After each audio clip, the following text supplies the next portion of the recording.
while the bus is lying another summer's day, staring at the sea.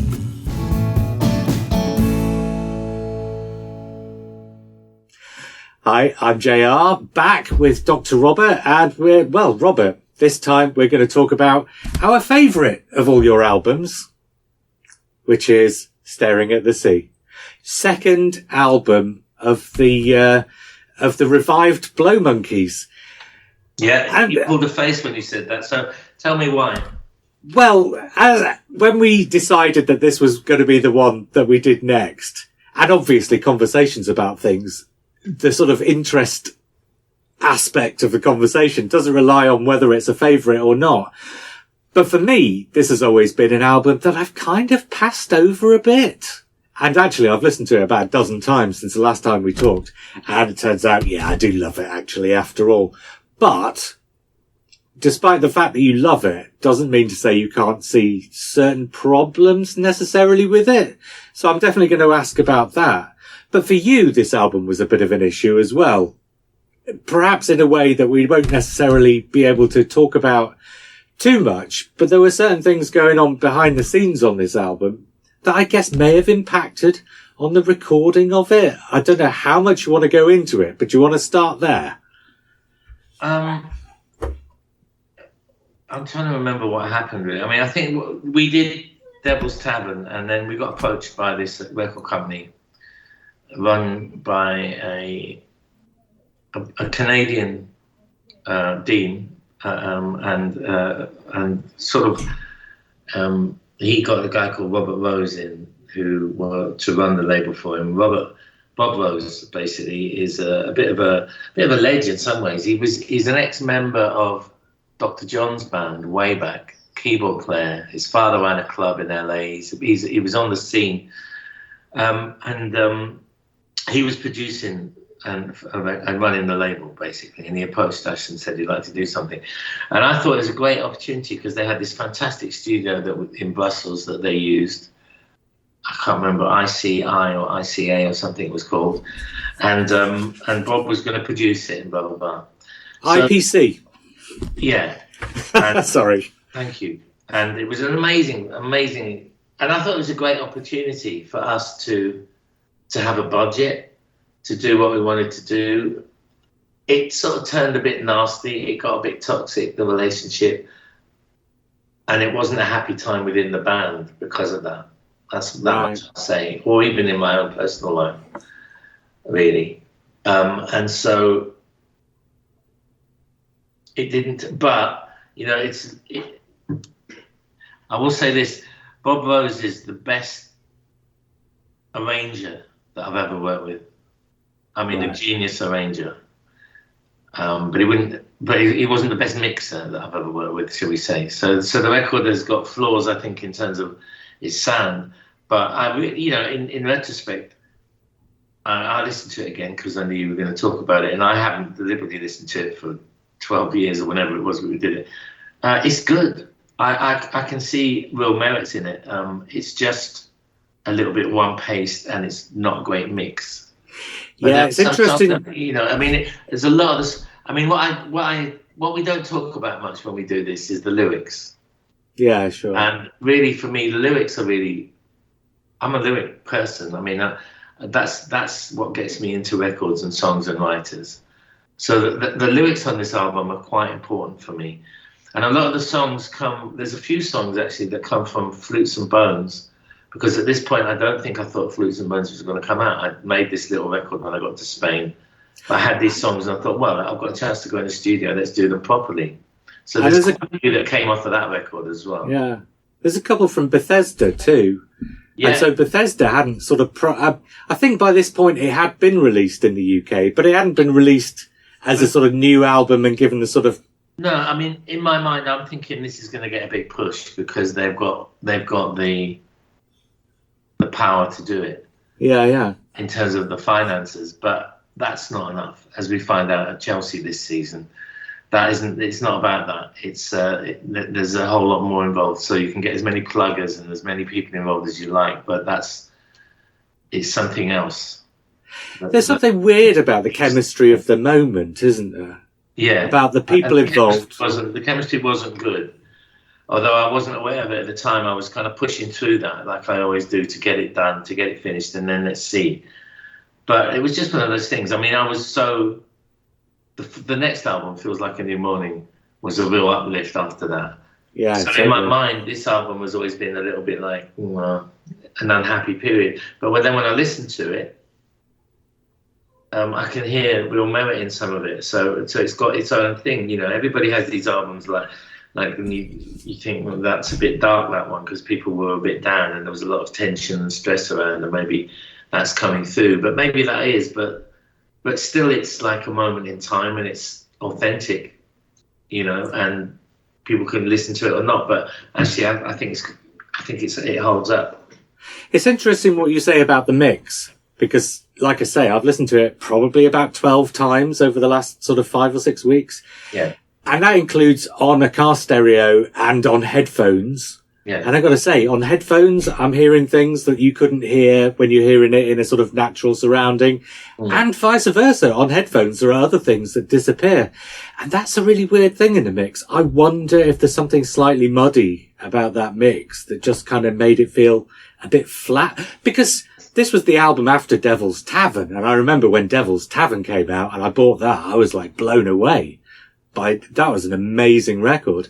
And when this came out, I'm thinking, oh wow, if that's the first one they made when they got back together, now they've been back together for a little time and they've sort of, you know, had time to sort of get back into the swing of it. This one's going to be astonishing. And then I'm greeted by this sort of muddy mix, I guess. And I just thought, oh, I like the songs, but the album itself feels a bit oddly produced. I think that was the impression I got. Well, I think that's right. Oddly produced. Let's call it that. I'll tell you something else as well, and I don't know if this is the case or not, but listening to it a lot over the last few days, your voice, when you're a younger man, you have one kind of a voice, and when you're an older man, you have a different kind of a voice. It's the same voice, but, you know, things happen to it. I guess when you get to maybe middle age, there's a point at which your voice, something happens to it, a bit like when your voice breaks when you're an adolescent. When you're starting to sort of develop in years, something will happen to your voice again. Just like it happens with your body, right? Your body changes throughout your entire life. It felt, listening back to this, like this was recorded at a point where you're sort of in between two different voices, and you haven't quite, the voice that you've got on here isn't quite as distinctive or as formed as your voices on either side of it. If you can see what I mean. Do you understand what I mean by that? You sound a bit odd just on a couple of moments on this. There are a few moments on this where you just sound a bit odd and it doesn't quite sound like you. Maybe, but I mean, that's not something that would occur to me, really. No, probably not, yeah. Something that you know. But yeah, I know what you're saying. But I think it's just, you know, the vocal cords. They're a muscle.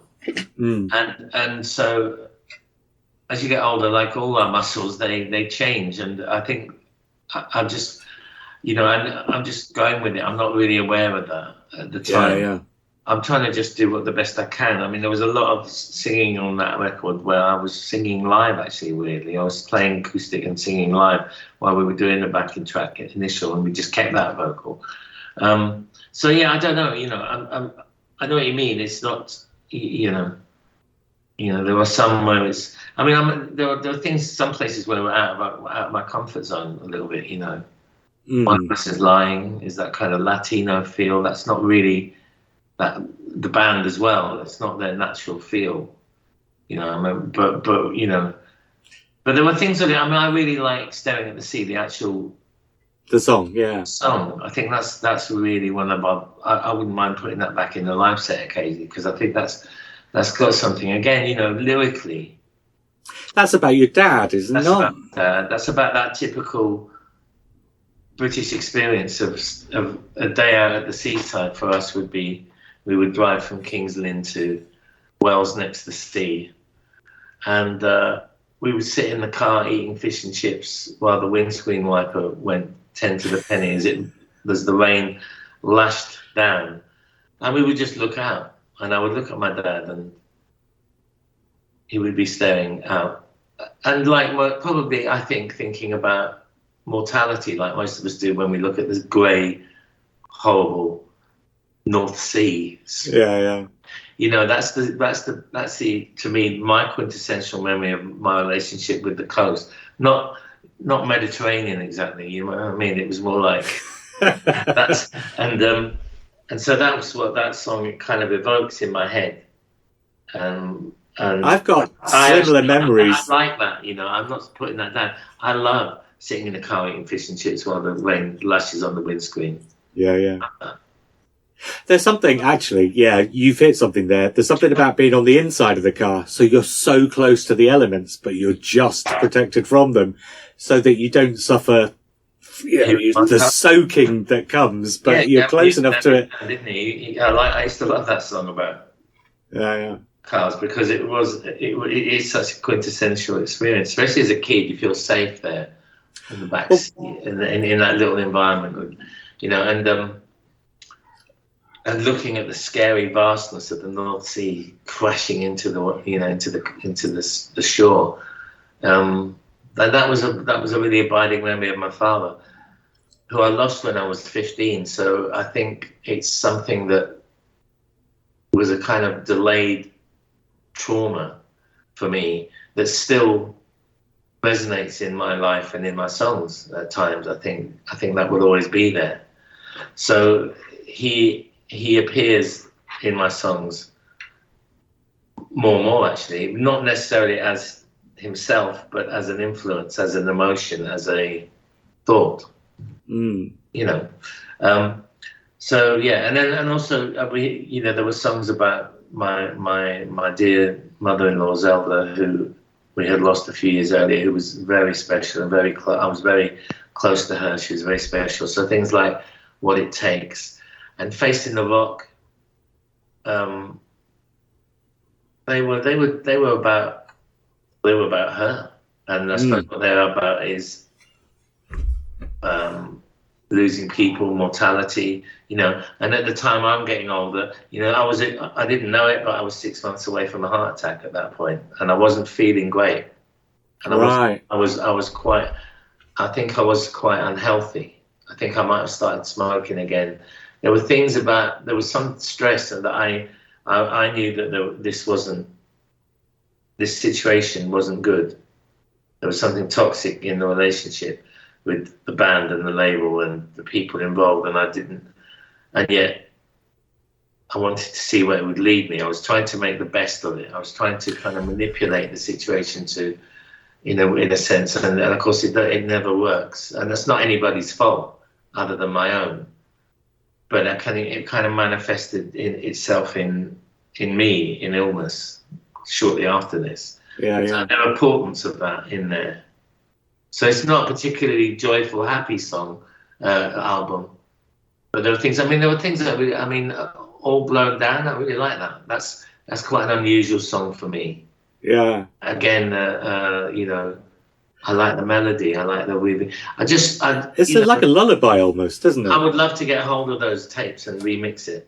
Yeah, I might do that one day if they let me. If the powers that be would be so kind. But that would certainly. If not, I've got plenty to get on with. You know what I mean? I'm all right. But actually, going back to what you were saying before about the instrumentalism on it, there are some really interesting things going on here. There are bits where you're playing sort of what you would normally think of as electric guitar type sort of riffs and melodies on the acoustic guitar. So the sounds that you're coming up with are really interesting. And I think that comes out of Devil's Tavern, because Devil's Tavern, I feel, feels like one of those records where you're trying things out and you're just in a good place. So you're hitting all the right beats with all the things you're trying out. And here you're continuing that sort of experimentation with the sort of sound and the dynamic. And I think most of the time it really does work. I think it's just that mix, like you say, is the thing that perhaps holds it back. Yeah, but the songs themselves. I think the songs, I think it's a little bit one-paced. So the collection of songs are kind of in that medium tempo. And I think that kind of has a slight effect of kind of making it wash over you slightly. And I think we needed more diversity in it. But on the other hand, there's something to be said for something which is of a piece that's all of one. I mean, Stepping Down sort of stands out a little bit because that's quite fiery. Again, I mean, listen to the strings that Bob Rose did on that. They're amazing. I mean, he did. And there's one called Praying for Rain, where I said to Bob that I really want this. This is my Elvis moment. Can you do like, Sweet Inspirations with the singing and the he got it spot on because that's where he came from. He understood. Right. So that was such fun to hear that come alive. Well, on that's the first time I think, unless there's one on Devil's Tavern, it's the first time you have that kind of military drum thing going on underneath. And then over the top, you've got kind of gospel-y melodies going on. So it's a slightly unusual mixture, but one that works really well together. And it's something that you've done again, not the same as it is here, but you sort of used that same sort of underpinning of the military drum thing again in the time since. Actually, the very first time you ever do it is Trash Town Incident on Limping for a Generation. So it's not as if you'd never done it before, but it feels like something new and different here. Yeah, I mean, it is. It's got that kind of gospel-y kind of thing. I mean, it is. I think it is. It's Elvis. yeah, absolutely. There must be things and all that, and I love all that. I'm a sucker for that. So, did you watch? I mean, Praying for Rain here in Spain. Yeah. It is like gold dust. That's what people value above money and above status and above fame and wealth. Water. yeah. Seriously, and that is like what, and this may be just the way it's going in this world right now. That future wars will be fought over water, but that here, because I moved into this environment, is literally what they do. Right. So otherwise this valley where I live would be desert. Sure. And the desert's getting closer all the time to where we live right now. So that's, lyrically, again, that's where that phrase kind of was born. Well, and actually, I guess because this is a collection of songs that have kind of been, sort of several of them have been brought in from other places.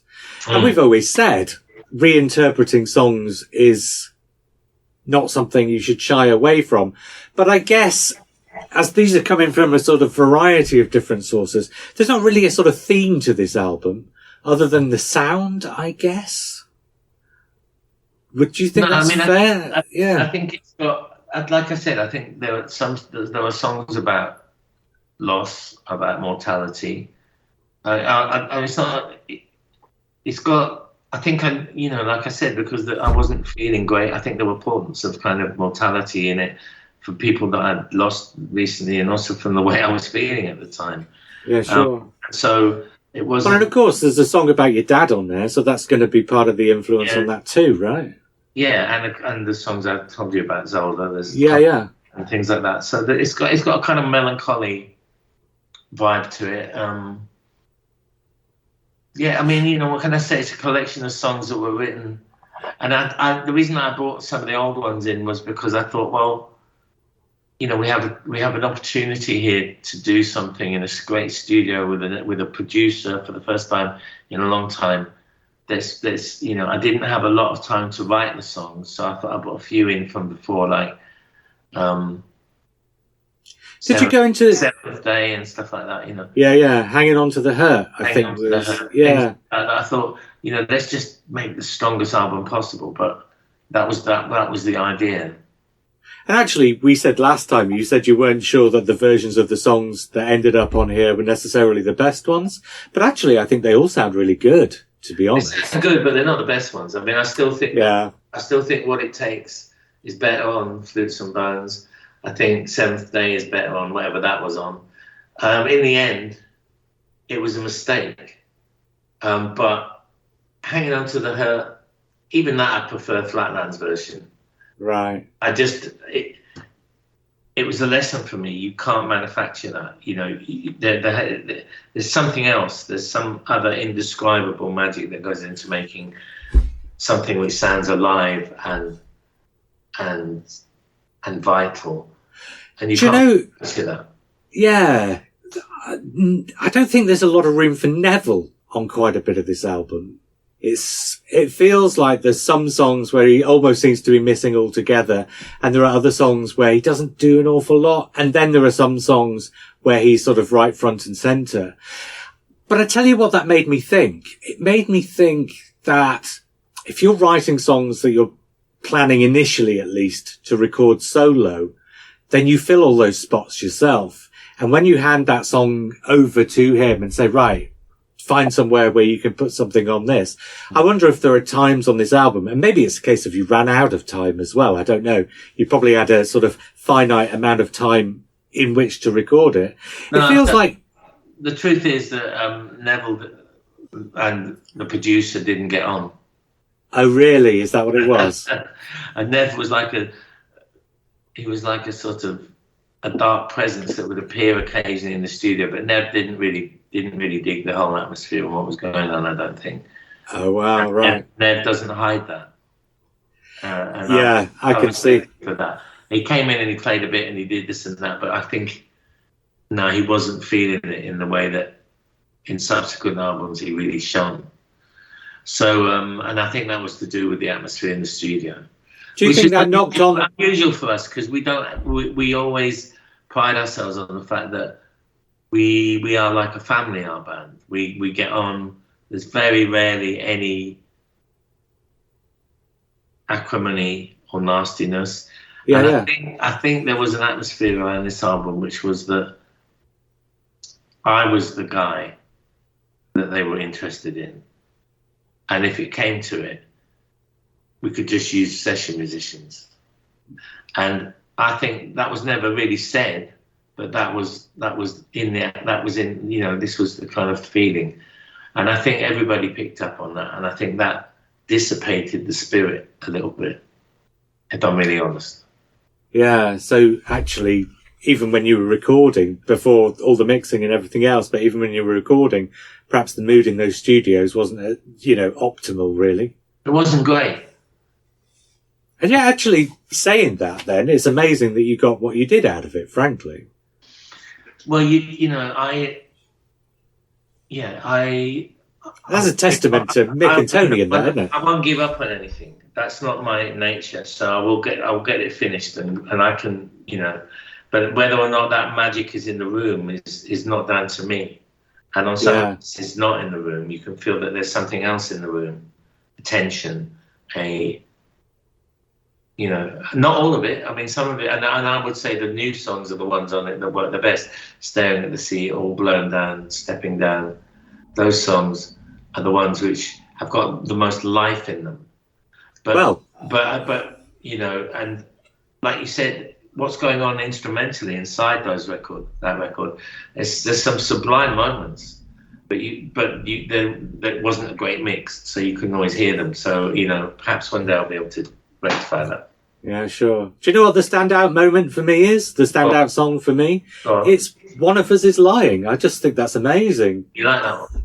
Yeah. I mean, I like all of them, but I like that one. Unusual one. That's a bit of an unusual one, yeah. Yeah. And that, Tony said to me, I can't do Welsh accent. He says, I'm not very good. This is out of my comfort zone. I'm not a Latin drummer. But he did a great job. And it was, I quite like that one too. Do you know who it ever so slightly reminds me of? And this is probably not the best analogy, but it does. There's something about it that makes me think of this band, the Violent Femmes. Do you remember them? The American band with the acoustic bassist. Yeah. They're sort of a post-punk band, weren't they? Yeah. But post-punk, but with like jazz and that. They did a cover version of Children of the Revolution, I recall.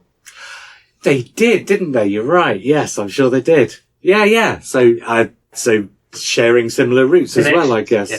No, yeah, I remember them. Yeah, they were good.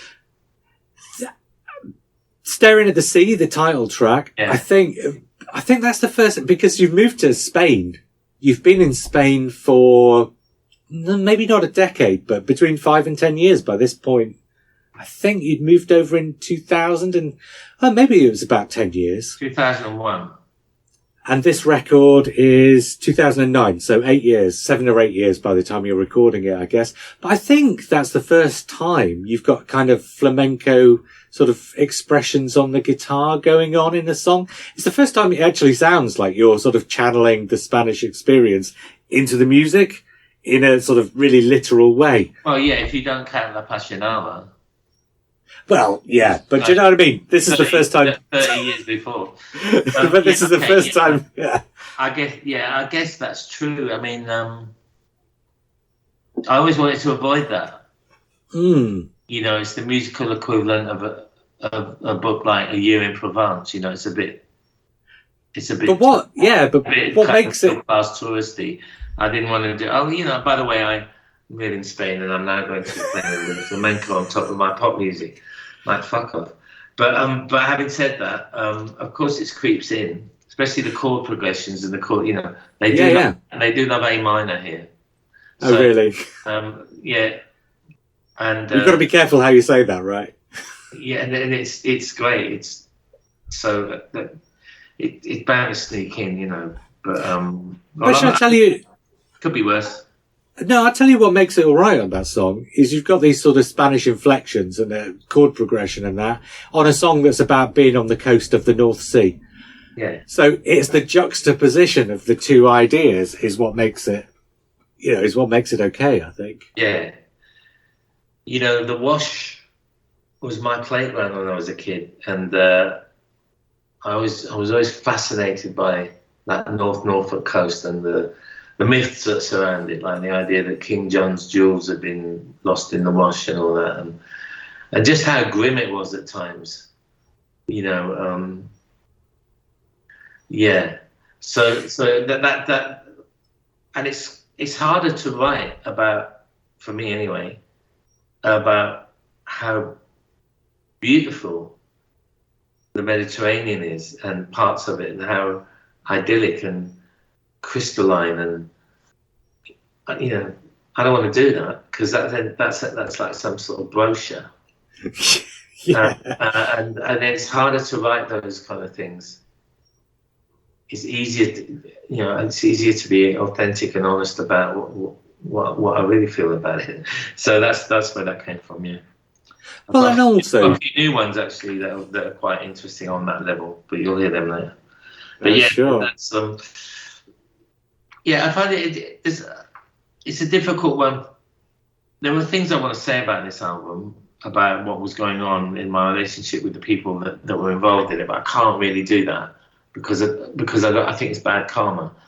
But it was unusual for me because it was an unhappy period, and mostly making records have been happy. There's one or two records, and like the other one where I wasn't particularly happy was the one that you want to talk about next. So we've got two unhappy ones in a row, and that's part of the reason why I chose it. Funnily enough, and you can kind of tell because although songs are great on it and not blah blah blah, there's always an X ingredient in a record. There's something that you can't really describe and you can't conjure. It's either there or not.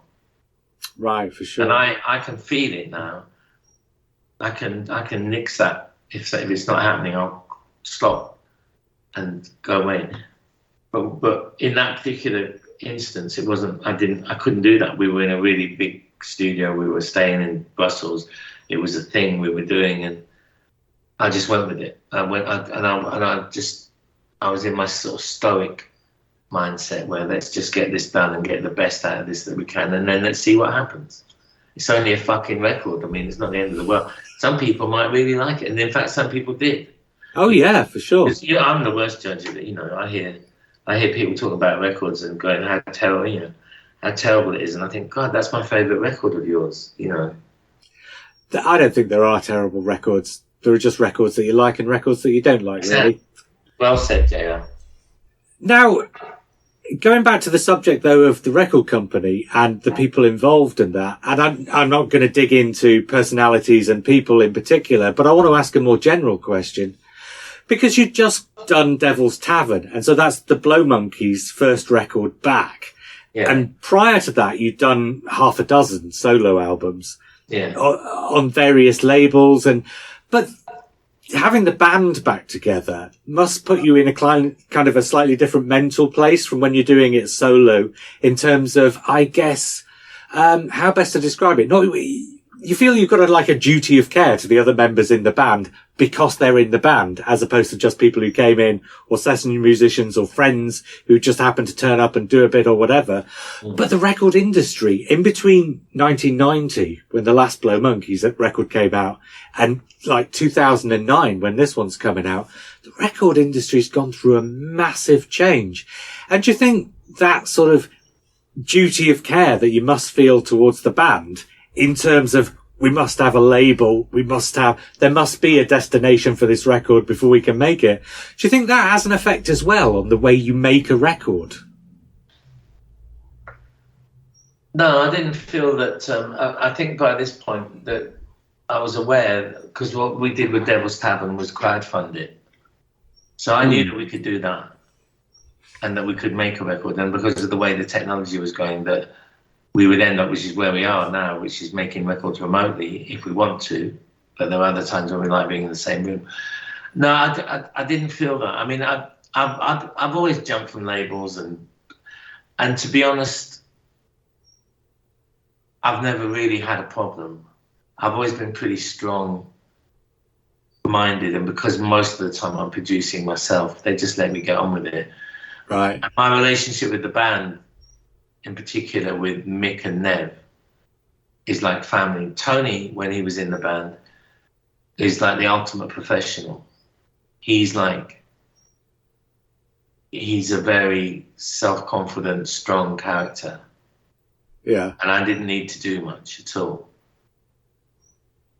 But it's, Nev and Mick and I, and Tony to an extent, but even before he joined the band, we go all that way back to 1981, when we were just three of us sitting in a kitchen with acoustic guitar and a bongo, dreaming, and and the faith that they placed in me at that point, even though I was fucking awful, was I'm still paying that back. I still feel that that's an incredible thing, and it's unsaid. We don't talk about it. No, but it's a family thing, and it's really important that we share stuff and that everybody's involved. And this felt like that there was a rupture in that, right? And it was uncomfortable. And that hadn't happened. That had happened a little bit earlier on in our careers in the 80s, when the drum machine came in and took over. But we were having hit records, and we were suddenly something, and that was more than compensation, because But we survived all that. But this was different. This was quite, because I think I was tempted too. There was part of me that was going, oh well, maybe that, and it was, so I had to really check myself as well and my motivations. So all this is going on while I'm trying to do the best I can with a bunch of songs which, I wasn't really sure that they made a coherent statement. But see, what happens is that every record is, in a sense, is like a reaction to the one before. So out of this record came Feels Like a New Morning, which is, for me, I love. It feels like one of our best ones, because it's got this spontaneity and light and fun. It's an explosion of energy, isn't it? It's just great to be out of that. And we went to my friend's studio in North Wales, and bang, bang, bang, bang, and we put it down, and we're back, and carry on. And that was a reaction to this one, which was, So Was there ever any? I was still drinking when I made this, right? So I wasn't. I never performed or sang or played guitar when I'd had a drink. It would be have a drink in the night, but it wouldn't make me feel great the next day. So there was health issues going on as well. I wasn't in great shape mentally or physically for this one. And maybe that's why you can hear occasional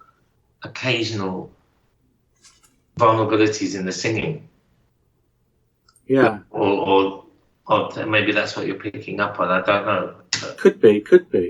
There are times when you feel a bit more strained than you normally do, but there are just times when your voice sounds like, I wouldn't say somebody else's voice, because clearly I recognise it as yours, but it just doesn't sound quite natural to you at times. It could be stress. Stress closes you up.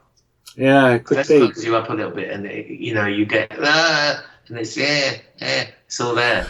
And I also wondered, actually, on that subject, because I think what you do is you write to your strengths, and your strengths are constantly changing. So you constantly change the way you write to the strengths that you have. And it just felt to me, listening to a couple of these, and maybe it's because some of these are slightly older songs that you're doing, a while after you've written them. But some of these songs seem to be for strengths that aren't your strengths anymore, but you have different strengths now. And so the strengths that you're playing to are not necessarily the strengths that the songs are kind of looking for, if you know what I mean. It just felt like that a bit, maybe, as well. You mean, there's a lot of strengths in that sentence. Yeah. I think what you're saying is that a song like Hanging On to the Hurt was written in a moment in time around the feeling that I had at the time. And there's a certain authenticity to recording it in that time, because you're really feeling. You go to re-record it years later, you're summoning up something that maybe you're not feeling the same way about. Yeah. And that's a lesson. That was a lesson for me. And I'm quite good at that. I can act that. I mean, when you play live, I'm singing Digging Your Scene. I wrote that 35 years ago. But I can source that song. I can source the emotion. But I think that's in a live situation. It's different because there's adrenaline involved and blah, blah, blah. I think maybe that's a legitimate thing that you're picking up on there. Yeah, and maybe it's because if you weren't quite happy in the studio, maybe it's something that you would be able to access if you were in a comfortable place. But if you're in a less comfortable place, it makes it more difficult for you to access it. Maybe, but I just think it's a mistake going back. I should to make a record.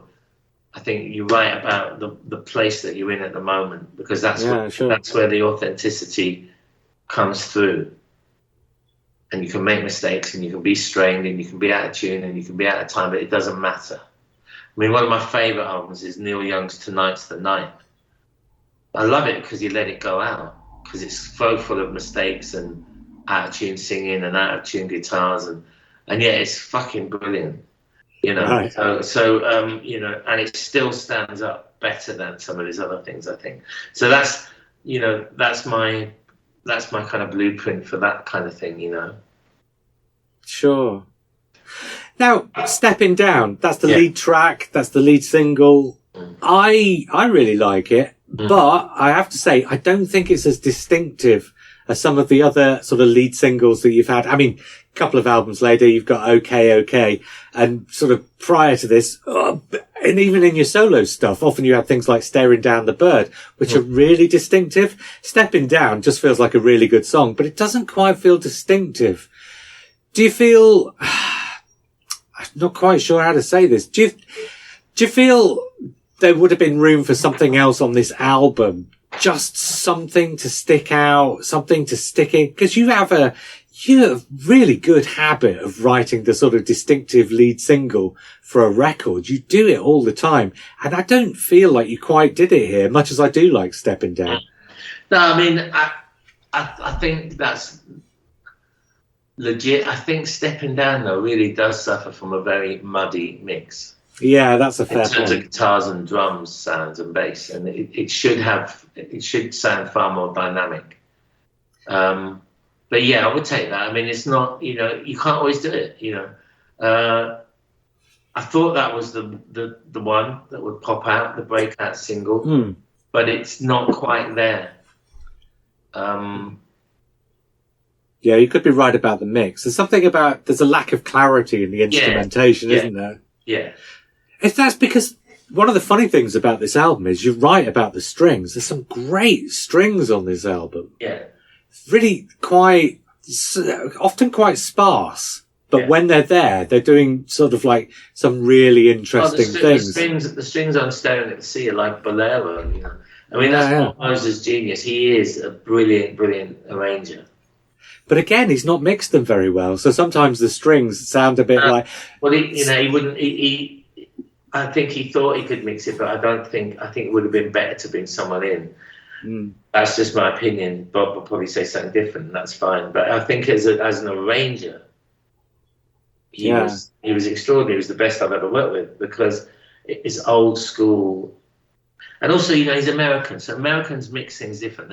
They don't use a lot of EQ, and they like their drums and their guitars like flat and stuff. It's a very different way of looking at stuff. So I had to accept that, and I quite like that in certain things, but it doesn't necessarily suit us. With us, it's like I always got that kind of template of the kind of Bacharach and David, but there's a garage band underneath it. Love's, Forever Changes album was a template in a sense, and so it needs to have that kind of mix, and we didn't really achieve it on this, but listen to the strings on Staring at the Sea or All Blown Down, and the arrangements on the brass arrangement on Praying for Rain. I mean, that's real Elvis. That's real like Dixieland Elvis gospel territory. The intro to A Lasting Joy is very much from the sort of Bacharach and David playbook. Yeah.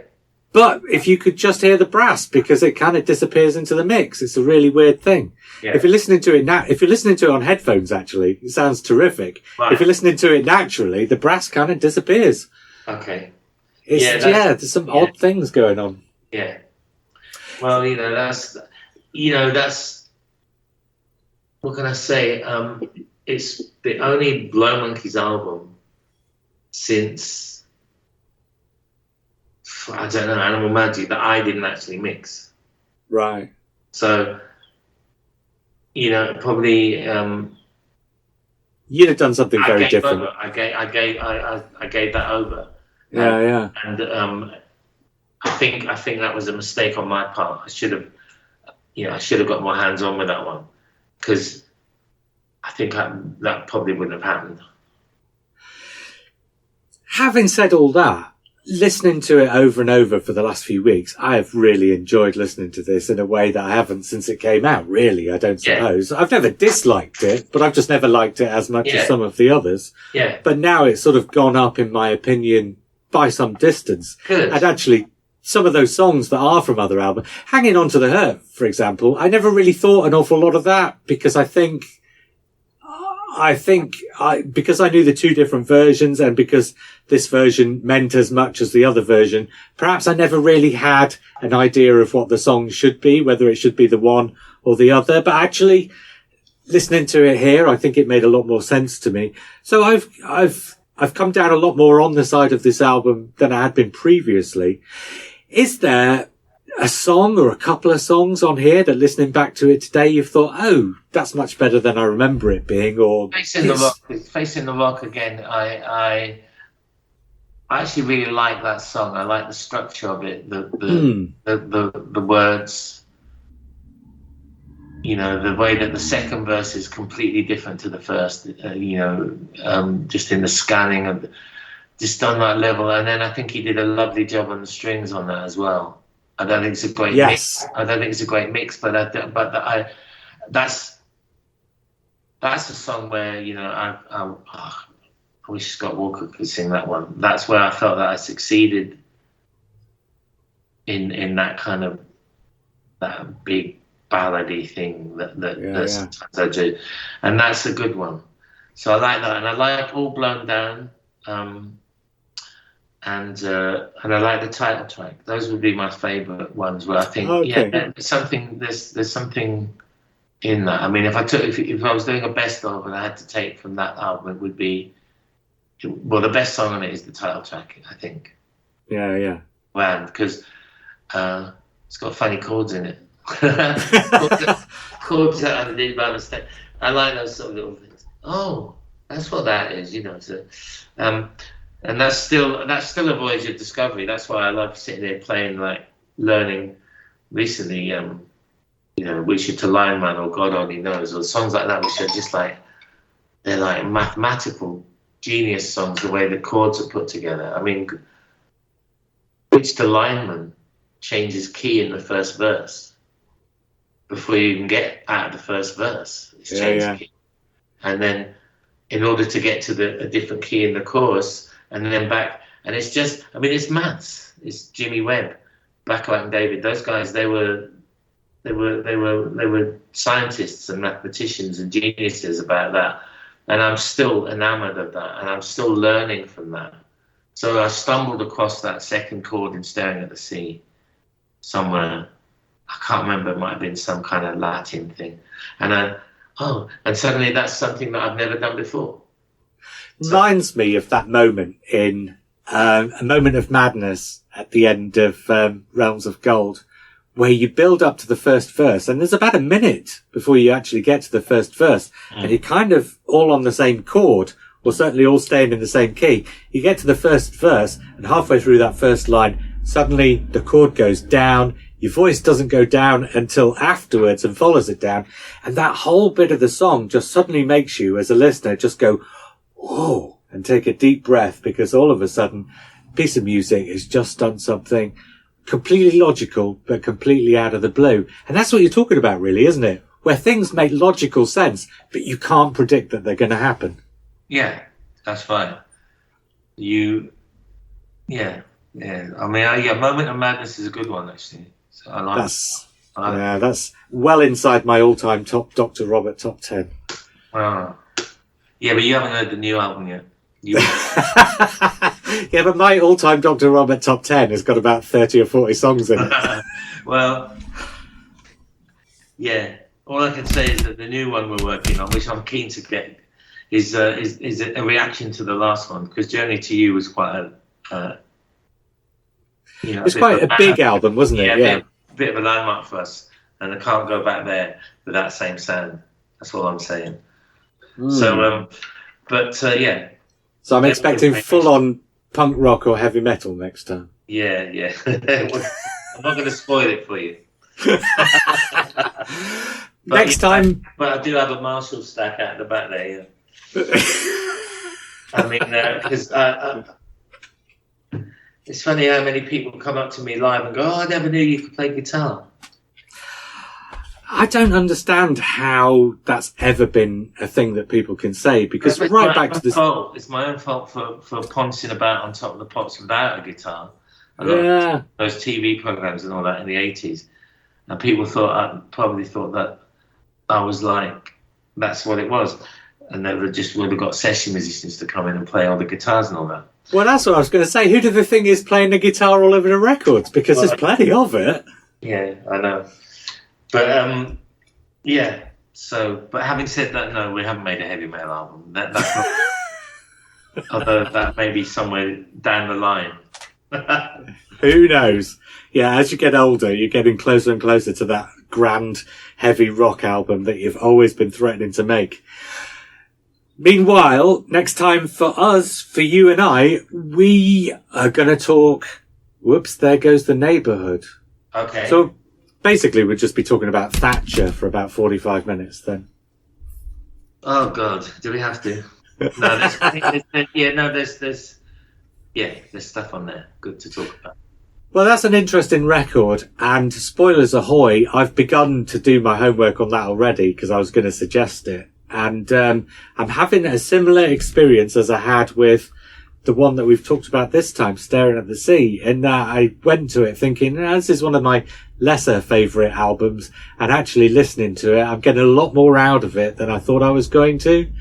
So that'll be an interesting conversation for us to have next time. Lovely. Look forward to it, JR. Meanwhile, thank you very much. And you, sir, as always. And, well, I guess we'll speak again soon. See you soon, man. Cheers. Bye-bye.